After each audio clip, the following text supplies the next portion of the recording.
हरे कृष्णा। हरे वसुदेव सुतं देवं कंस चाणूरमर्दनं देवकी परमानंदं कृष्णं वंदे जगद्गुरु। आप सभी वैष्णव जनों के चरणों में दंडवत प्रणाम। हरे कृष्णा। भक्ति षटक का अंतिम अध्याय जिसका कि नाम ही है भक्ति योग। तो जब नाम ही भक्ति योग है तो ये अध्याय कितना विलक्षण होगा ऐसा हम समझें। और इसकी सीक्वेंस भी देखें। भगवान जिस समग्र रूप का वर्णन कर रहे हैं 7वें अध्याय से, उसी का परिशिष्ट है ये। और यहाँ पे अर्जुन ने एक बहुत ही महत्वपूर्ण प्रश्न पूछा है जो हमारी समग्रता में बड़ी बाधा बनता है, हम सबके। और स्पेशली सनातन धर्म में, हिंदू धर्म में तो ये बहुत बड़ा एक दुर्भाग्य की बात कहें कि इसको लेके बड़े मतभेद रहते हैं। हमारे यहाँ एक ईश्वर है लेकिन उसकी उपासना अलग अलग रूपों में की गई। हिंदू धर्म के ग्रंथों को, सनातन धर्म के ग्रंथों को हम पढ़ते ही नहीं, पढ़ने का समय नहीं, समझने की कोशिश नहीं करते। इस कारण हम उसके मूल तत्व को नहीं जान पाते, उसकी ब्यूटी को, उसकी विशालता को नहीं जान पाते और उल्टा उस पर आक्षेप करने लग जाते हैं कि अरे ये क्या है, पता नहीं किस किस की पूजा करने के लिए कह देते हैं। तो यहाँ अर्जुन एक ऐसा विराट प्रश्न रख रहे हैं श्री कृष्ण के सामने जो हम सबको उद्वेलित करता है। क्या प्रश्न है अर्जुन का? इसकी शुरुआती प्रश्न से है इस अध्याय की। अर्जुन ये पूछ रहे हैं, प्रभु जो अभी जो आपने बताया साधन पंचक, जो 5 साधन बताए आपने, ये आपको दिख रहे होंगे सामने ये वाले, तो ऐसे आपकी सगुण साकार की उपासना करता है। एक तो ये भक्त हुए जो आप कह रहे हो ऐसे करो तो मुझे ही प्राप्त हो जाओगे, एक तो ये भक्त है। और एक वो भक्त हैं जो ध्यान योग के द्वारा या निर्गुण निराकार को मानते हैं, निर्गुण निराकार की साधना से जाते हैं, उस रास्ते से जाते हैं। तो ये दोनों तरह के भक्तों में सर्वश्रेष्ठ भक्त कौन है? सगुण साकार वाला सर्वश्रेष्ठ है या निर्गुण निराकार वाला सर्वश्रेष्ठ है? ये बात अर्जुन पूछ रहे हैं। ठीक है। और आप देखते होंगे हमारे समाज में ये प्रश्न आज भी यक्ष की तरह खड़ा रहता है। और बड़ी मजे की बात है, जो शास्त्र पढ़े हुए हैं बड़े बड़े विद्वान, वो भी तैयार हैं लठ लेके। हाँ, यही भ्रांति है। जो निर्गुण निराकार की उपासना करने वाले हैं, जो भी संप्रदाय में नाम नहीं लूंगा क्योंकि चुभती है बात, नाम लेने से आपको चुभेगी, वो कहते हैं सगुन बगुन कुछ नहीं होता, सब बेकार की बात है, ये मूर्ति पूजा वगैरह क्या पूछते रहे, तो कण कण में है वो, निर्गुण है वो ऐसा कहते हैं। सगुन वाले कहते हैं अरे वो निर्गुण विर्गुण तो जैसा भी है, लेकिन देखो ये सगुन है। सगुन वाले अपना ढोल पीटते हैं, निर्गुण वाले अपना ढोल पीटते हैं, साकार वाले अपनी बात कहते हैं, निराकार वाले अपनी बात कहते हैं। तो अर्जुन का प्रश्न बड़ा महत्वपूर्ण है। और गीता द्वंद्व पैदा करने के लिए नहीं, खंडन करने के लिए नहीं, गीता निर्द्वंद करने के लिए है, मंडन करने के लिए। कैसा भी प्रश्न हो गीता में, धुरंधर से धुरंधर, भगवान अगले श्लोक में उसका आंसर देते हैं।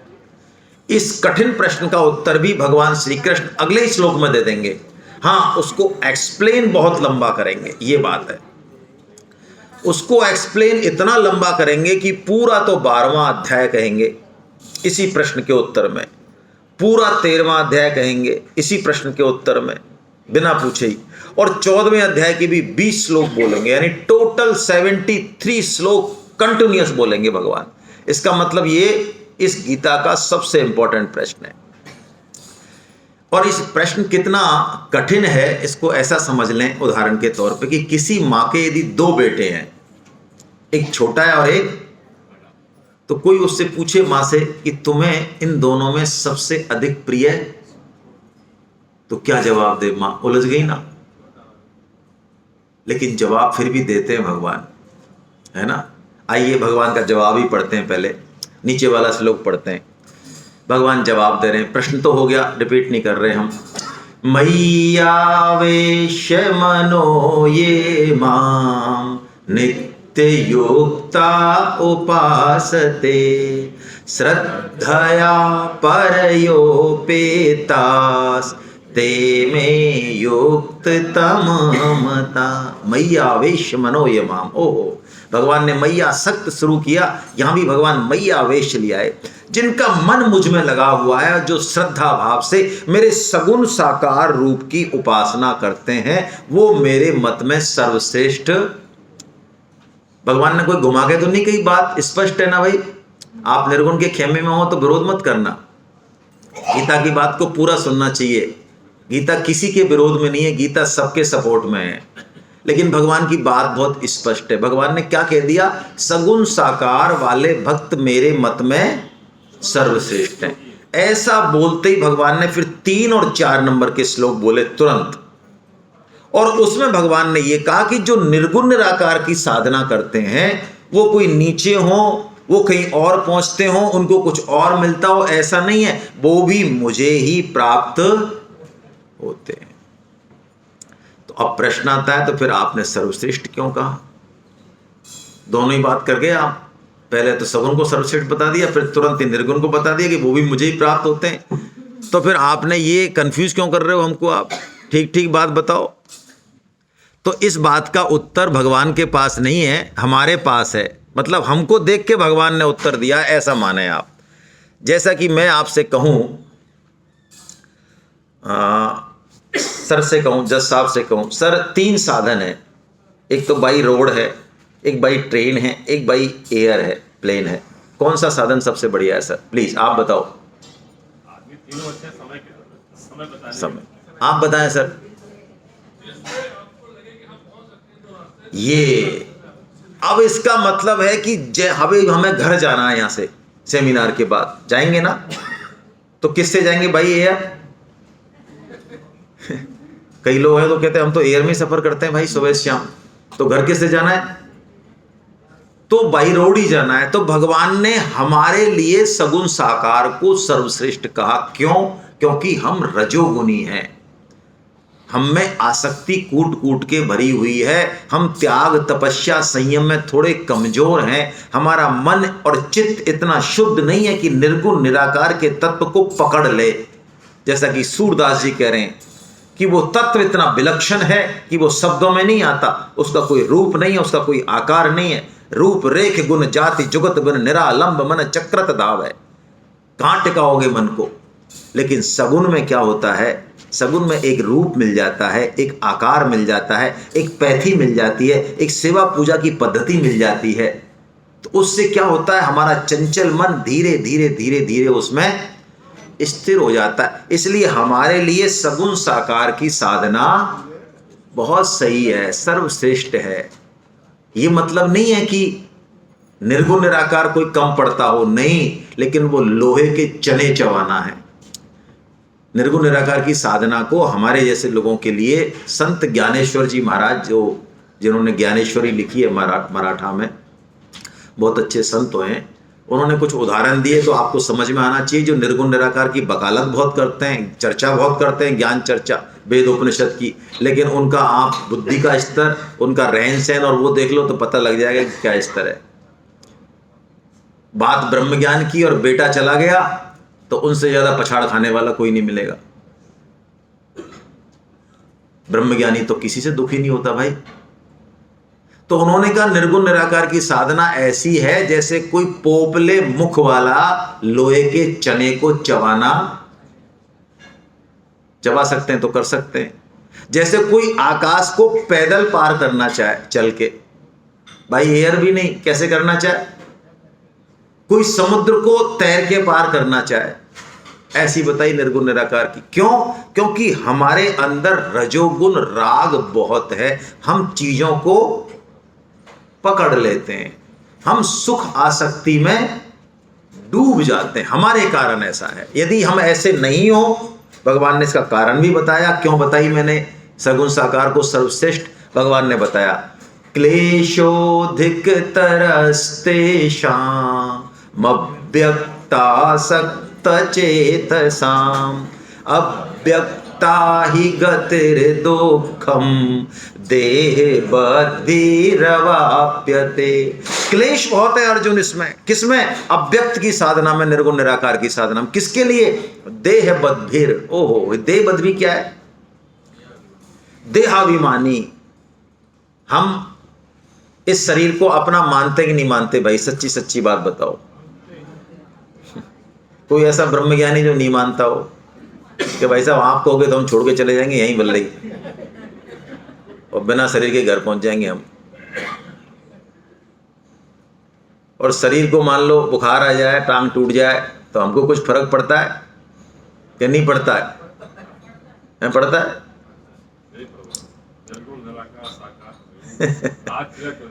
तो यही है देह बद्भी। देह बद्भी, देहाभिमानियों के लिए ये गति अव्यक्त विषयक बहुत दुख देने वाली है तो ये लिफ्ट का रास्ता, लेकिन सबके जो बैरागी है, इतना बैरागी है, मैं आपको समय नहीं है उदाहरण दूं। पैर जल गए, पता भी चल रहा है कि पैर जल रहे हैं, आधे पैर जल गए, भस्म हो गए रात में, लेकिन दुख नहीं है। कष्ट तो है पैर जलने का, ज्ञान भी है, लेकिन दुख नहीं है। इतनी शरीर से असंगता, ऐसे लोगों के लिए है ये निर्गुण निराकार का साधन। हमारे जैसों के लिए नहीं है। जो सब्जी नहीं मिले तो मुंह बिसर जाए हमारा, यार 3 सब्जी थी हमको 2 ही मिली हैं, एक खत्म हो गई पट्टी। बताओ, हमने रजिस्ट्रेशन तो कराया, पैसे तो दिए ही, कैसे कर दी खत्म आपने? और हमारे कमरे में तो वो बेड ही, पता नहीं वो नल भी खराब है यार, क्या तुम्हारी व्यवस्था है यार? ये लोग, ये ब्रह्मज्ञानी उस सेमिनार तो भूल गए जिसके लिए आया, वो नल में उलझ रहे हैं 2 दिन तक। ये ब्रह्मज्ञानी, इनको क्लेश बहुत हैं, ऐसा भगवान ने कहा। वैसे इसको समग्रता से समझें तो निर्गुण, यदि हम मताग्रह नहीं रखें ना, तो भाई निर्गुण सगुण को पुष्ट करता है और सगुण निर्गुण को पुष्ट करता है। एक बहुत सुंदर उदाहरण आपकी किताब में दिया हुआ है कि जब आप बैंक में चेक लगाने जाते हैं तो उसको शब्दों में भी लिखते हैं और उसको अंकों में भी लिखते हैं। शब्दों में लिखना सगुण है और अंकों में लिखना, आप ये नहीं कह सकते मैं तो सगुण साकार का उपासक हूं, भैया मैं नहीं लिखूंगा अंक में। अरे लिख दे भाई, इससे पता चल जाएगा तेने क्या लिखा है। सगुण निर्गुण को पुष्ट कर देगा, निर्गुण सगुण को। सगुण साकार की उपासना करने वाला कूप मंडूक नहीं होता, उसका सगुण साकार एक मूर्ति में अभी विराजित है, लेकिन वही सगुण साकार सबके हृदय में वो ऐसा मानता है। यदि वो सिर्फ मूर्ति की पूजा कर रहा है तो फिर वो सगुण साकार, वो कुछ नहीं है, वो कुछ नहीं जानता सगुण साकार के तत्व को। इसलिए निर्गुण का आलंबन चाहिए सगुण के लिए, और सगुण को, निर्गुण को सगुण का आलंबन चाहिए। ये निर्गुणिया कहते हैं भगवान का कोई रूप नहीं है। तुम्हारा रूप है? अरे तुम्हारा है तो निर्गुण जो निरूप है उससे तुम्हारा रूप कहां से आया भाई? तुम्हारा तो रूप है ना, तुम्हारा तो शरीर है ना, उसके तो शरीर नहीं है, लेकिन तुमको तो दिया ना शरीर, तो कहां से आया? तो निर्गुण और सगुण के झगड़े को बिल्कुल छोड़ दें। जिस योग हमें, जो हमें अच्छा लगे उससे जाएं। भगवान ने बहुत स्पष्ट कर दिया, लेकिन भगवान ने सगुण में एक खास बात बताई, बहुत प्यारी बात। भगवान ने कहा अर्जुन, ये सगुण वाले क्या करते हैं? ये लगते तो देखने में बावले से हैं, लेकिन होते बड़े चतुर हैं। ये क्या करते हैं? सारी जिम्मेदारी मेरे ऊपर डाल देते हैं, क्योंकि इनको आश्रय किसका होता है? मेरा। इसलिए मेरे को उनका ध्यान ज्यादा रखना पड़ता है। भाई छोटा शिशु जो है, माँ को दोनों बच्चों पे ममता है, प्रेम है उसका, बराबर का प्रेम है, लेकिन टेक केयर किसकी ज्यादा करेगी? सार संभाल किसकी ज्यादा करेगी? परवाह किसकी ज्यादा करेगी? संभालेगी किसको ज्यादा? छोटे को। क्यों संभालेगी छोटे को भाई? अरे वो जानता नहीं कुछ भी, वो माँ पे डिपेंडेंट है, वो रोता रहेगा, नहीं उसको आता ही नहीं कुछ। वो सांप की तरफ जाएगा कि नहीं मेरे को तो बहुत अच्छी लगी, देखो कैसे कैसे कर रहा है, तो माँ देगी चन कटा इधर, आप वापस पकड़ के लाएगी, नहीं आएगा। तो सगुण भक्त यदि गलत रास्ते पे भी जाएगा, उसको लगेगा नहीं यार ये गीता में तो ऐसी कहते रहते हैं, अपने को तो विषयों का भोग करना है, तो भगवान कान पकड़ के उसको वापस भी लाएंगे। अरे तू जाता कहाँ है, इधर। लेकिन निर्गुण बालक, बड़ा बालक है, वो कहता है अरे मेरे को सब पता है। तो सब पता है तो भाई धेल तू टक्कर, अब जा खेल कबड्डी। भगवान का कोई द्वेष नहीं है, लेकिन वो भगवान की जरूरत नहीं समझता। निर्गुण निराकार का साधक ऐसा है जो पिताजी का हाथ खुद पकड़ता है जब पैदल चलता है पिताजी के साथ। तो रास्ता पथरीला है, तो जब ठोकर लगती है तो उसकी पकड़ मजबूत है कि ढीली है? अरे ढीली है, बच्चे की पकड़ बड़ा समझ रहा है लेकिन ढीली तो है। तो जिसके लिए हाथ पकड़ा, जब ठोकर लगी तो कुलामंडी खा गया, जयराम जी की। लेकिन जो छोटा बालक है वो कहता है, पिताजी आप मेरा हाथ पकड़िए, मुझे नहीं आता पकड़ना। तो पिताजी उसका हाथ पकड़ते हैं। अब वो छोटा बालक यदि मान लो ठोकर खाए तो पिताजी गिरने देंगे उसको? अरे मजाल ही नहीं, मजाल ही नहीं। ये सगुन साकार का खासियत है। वही कह रहे भगवान, तेषामहं समुद्धरता मृत्यु संसार सागरा भवामि न चिरात् पार्थ मैया वेशित चेत। वो जो सगुन साकार के जो भक्त है, मैया आवेशित चेत साम, जिनको मेरा ही आश्रय अर्जुन, अरे वो बस हाथ बढ़ा दें, मैं ऐसे उनको उठा लेता हूं। वो कितना साधन कर रहे हैं, योग कर रहे हैं, कुछ जानते हैं कि नहीं जानते हैं वो नहीं देखता मैं, क्योंकि वो तो एक बात जानते हैं, क्या? हे नाथ, हे मेरे नाथ, मैं केवल आपका हूं। हे नाथ, हे मेरे नाथ, आप कृपा करो, मैं आपको भूलूं नहीं। नारायण नारायण नारायण। वो तो ये जानते हैं बस, तो थोड़ा सा हाथ बढ़ाते हैं, भगवान कह रहे हैं मैं मृत्यु संसार सागर से उसको खींच लेता हूं। भैया भगवान के वचन है, किसी और के वचन नहीं है। खींच लेते हैं तो खींच ही लेते हैं भगवान। अब भगवान आगे सगुन साकार की कोई उपासना करना चाहे तो उसके पुनः भगवान 4 साधन बताते हैं, अलग अलग। बहुत शॉर्ट में हम चर्चा करेंगे। पहला साधन 12.8, 9, 10 और 11, ये 4 श्लोक हम ले रहे हैं, शॉर्ट में ले रहे हैं। क्या कहते हैं आप सुन लें बस। 12.8 में भगवान कह रहे हैं, तू मन और बुद्धि को मुझ में लगा दे तो तू मुझको ही प्राप्त होगा, इसमें संशय। मन और बुद्धि को लगाने का मतलब क्या है भाई, बोलो? हाँ, शरणागति का मतलब क्या? शरणागति मुंह से कहना आसान है। बुद्धि से एक निश्चय हो जाए कि अब जिंदगी में हमें श्री कृष्ण प्रेम प्राप्त करना है, चाहे बुरी से बुरी पोजीशन आए इस लाइफ में, कितना ही अपमान मिले, कितना ही मान मिले, फर्स्ट टारगेट ये रहेगा हमारा। जिस दिन ये निश्चय हो गया, ये बुद्धि का शरणागति है। और मन से अब भगवान की बात करें भाई, रस आए भगवान की बात, भगवान की ही सुनाए। गोवर्धन परिक्रमा करें तो 7-8 घंटे में परिक्रमा लगे तो भगवान के भजन, भगवान की लीला, भगवान की चर्चा। ये नहीं मां मोदी जी की टांग खींची हैं और योगी जी की, और फिर 8 घंटे बाद जब घर आए तो जो बीवी पैर दबा रही है, वो भक्तराज आए भाई साहब हैं, पैदल परिक्रमा। भक्तराज में 8 घंटे तक जो है पूरी दुनियादारी की, प्लॉटों की चर्चा कर रहे हैं। ऐसे भक्तराज जाए ही नहीं ना, यहीं पड़े रहे हैं। वो कहाँ जा रहे हैं? वो पाप कमा रहे हैं उल्टा तीर्थ में। यदि हम तीर्थ में या थोड़ा सा भी समय मिलते ही यदि लौकिक चर्चा कर रहे हैं आपस में, तो ये पाप कर रहे हैं हम, और क्या कर रहे हैं? अरे आप भी भगवान की चर्चा करें और दूसरों को भी करें। क्या होगा? जो नहीं करना चाहेगा वो हट जाएगा आपसे। ये मन बुद्धि का लगाना है भगवान में। और भगवान कह रहे हैं मन बुद्धि ना लगे तो तू अभ्यास योग के द्वारा मेरी प्राप्ति कर। अभ्यास योग कहा, अभ्यास नहीं कहा। अभ्यास योग का मतलब क्या है? अभ्यास तो करें लेकिन लक्ष्य क्या हो? योग हो। जैसे हम कर्म करें, भगवान के लिए कर्म करें लेकिन रिजल्ट ठीक नहीं आए।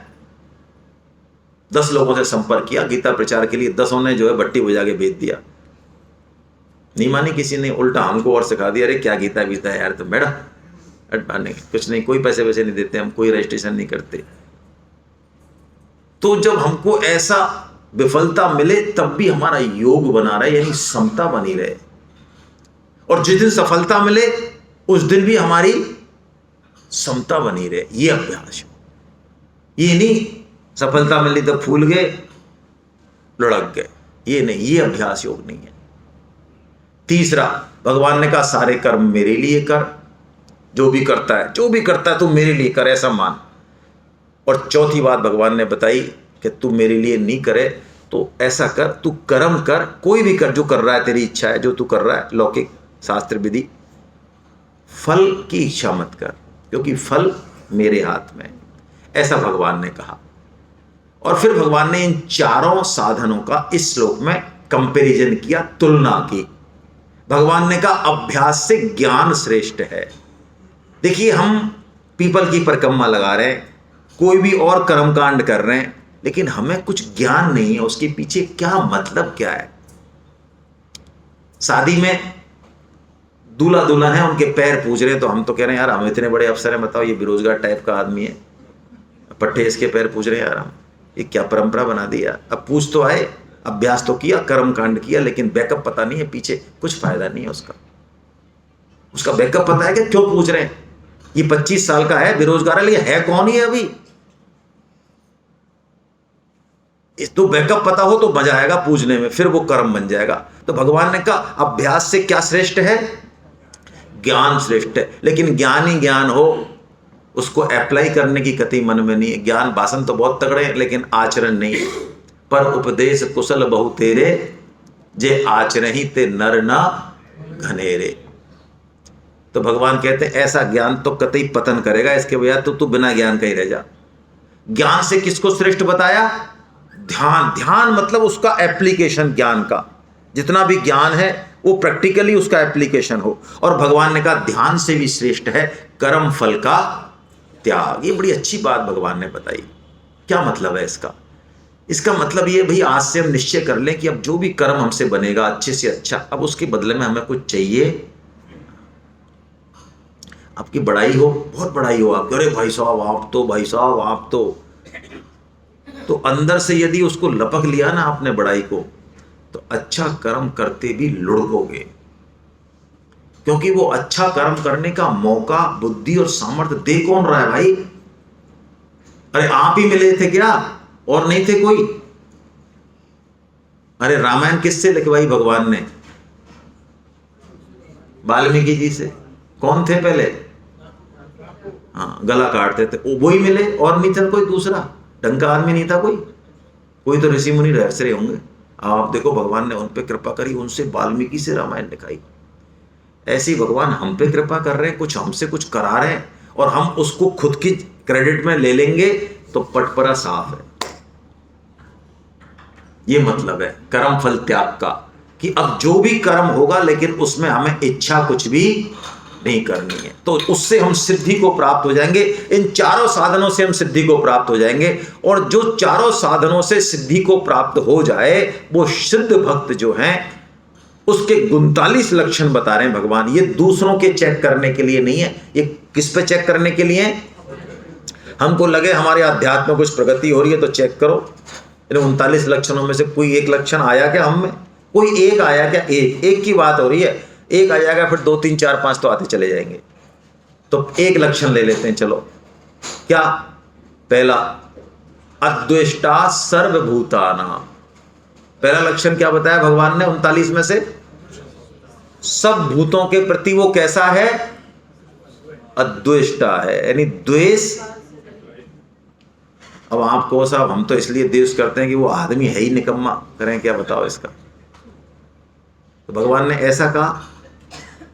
भगवान ने कहा सर्वभूता, वो खा भी रहा है वो सांप। एक संत जो है नदी में स्नान कर रहे थे, तो बिच्छू ने खा लिया, तो उन्होंने ऐसे हाथ झटक दिया, तो बिच्छू फिर गया, फिर आया, फिर खा लिया उसने, फिर हाथ झटक दिया उन्होंने।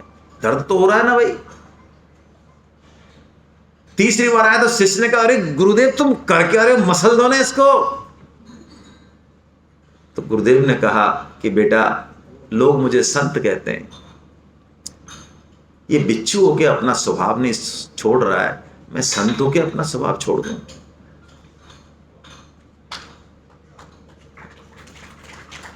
अद्वेष्टा है।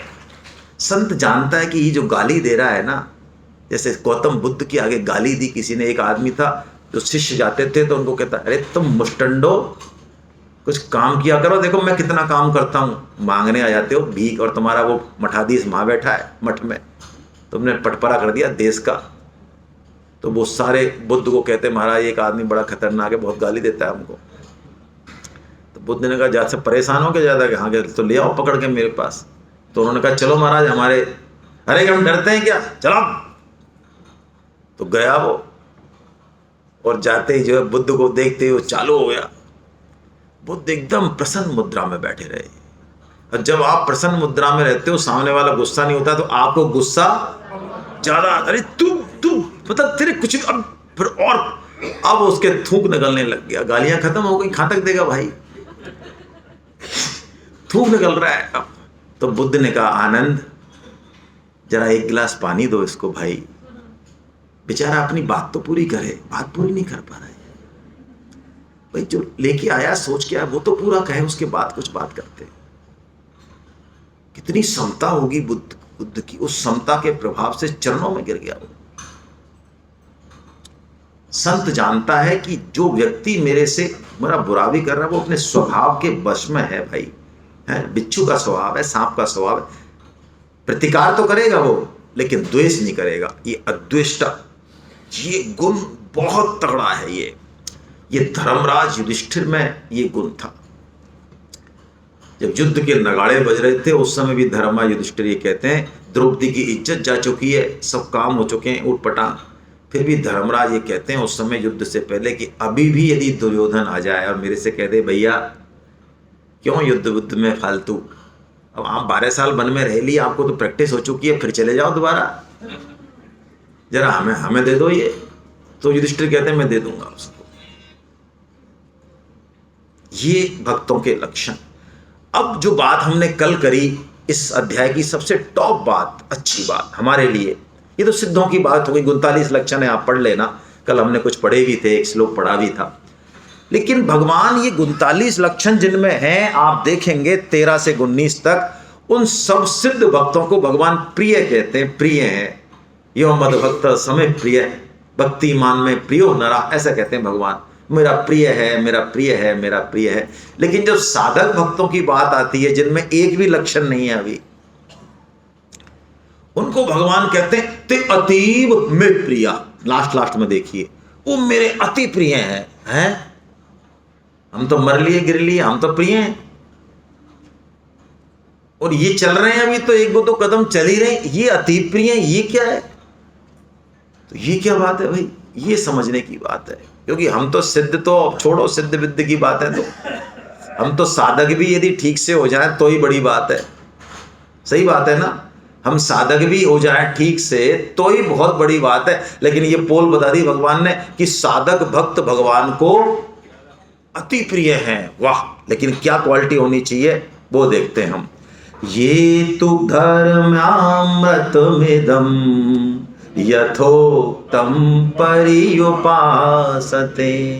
श्रद्धाना मत परमा भक्तास्तेतीव में प्रिया। ये तू का मतलब होता है जो प्रकरण चल रहा है उससे उल्टी बात। छोटा तू जब आता है गीता में कहीं भी, यानी सिद्ध भक्तों की बात चल रही है, अब साधक भक्तों की बात है। लेकिन अर्जुन साधक भक्त, जो मैंने अभी तुझे कहा, ये धर्म भरा अमृत जो मैंने कहा है, ये 4 साधन बताए, जो बात अब तक मैंने बताई, उसका यथोक्तम पर्युपासते, जैसा मैंने कहा है वैसा पालन करे और श्रद्धा से करे और मेरे परायण होके करे, मत परमा, तो मुझे वो भक्त अतीब प्रिय है। क्या बात है। यानी देखिए, हमारे गीता जितनी समझ में आई उतना हम चलने की कोशिश करें, मान लो उतनी भगवान की बात हम में नहीं घटे। ये 39 लक्षण कोई बात नहीं, लेकिन भगवान कह रहे हैं वो मेरा अतीब प्रिय है। वाह, क्या बात है, कितनी बढ़िया बात है। तो भगवान की एक बात हमने कल देखी, सबसे बढ़िया बात, जो भगवान का हृदय खोला, जहां पे पूरा हृदय का भगवान ने अंतिम भाव बताया। अंत में सारा योग कहने के बाद, कर्म योग, ज्ञान योग, शरणागति सब कहने के बाद, कि जो निष्काम भाव से मेरी वाणी का प्रचार करता है, उसके समान मुझे ना तो कोई प्रिय है और ना कोई प्रिय। बोलिए, जैसा भगवान ने कहा वैसा हमको बोलना है, लोगों को बताना है, ज्यादा एक्सप्लेन नहीं करना है, खुद से एक्सप्लेन ज्यादा नहीं करना है। बस उसको ये कहना है कि भाई आप आओ, सेमिनार में आओ, क्लास में आओ और देखो, खुद देखो आप। भगवान ने जैसा कहा वैसा हम काम कर रहे हैं, बिना किसी मान बढ़ाई की या किसी पैसे की लिप्सा के बिना। इनका इन्वॉल्वमेंट कहीं नहीं होना चाहिए। दूसरा, द्वेष भी नहीं होना चाहिए। कोई हमारी बात नहीं माने, हमें दो बात कहे तो भी द्वेष नहीं होना चाहिए उससे। द्वेष किया तो अकाउंट में कुछ माल डाल लाएंगे आप, और ये अकाउंट में डला हुआ माल फिर दिक्कत करता है आगे। अकाउंट को खाली रखें। यथोक्तम परिउपासते, जैसा मैंने कहा वैसा, कोई इफ एंड बट नहीं, कोई बुद्धि नहीं लगानी है भगवान की बातों में, जैसा भगवान ने कहा वैसा। ये काम हमें करना है, असली बात यही है। तो हम भगवान के प्रिय ही हैं। रिजल्ट कुछ भी आए, ध्यान रखना, रिजल्ट कुछ भी आए, एक आदमी 50 को जोड़ता है और एक आदमी 5 को जोड़ता है। यदि दोनों ने अपनी शक्ति और युक्ति लगाई है पूरी, दोनों बराबर है। अपनी सामर्थ्य लगानी है बस। गोवर्धन पर्वत नहीं उठाना है। गोवर्धन पर्वत उठाना है, सामर्थ्य लगानी है। हमारी सामर्थ्य भगवान को पता है। हरे कृष्णा। अब आपने ये ले लिया होगा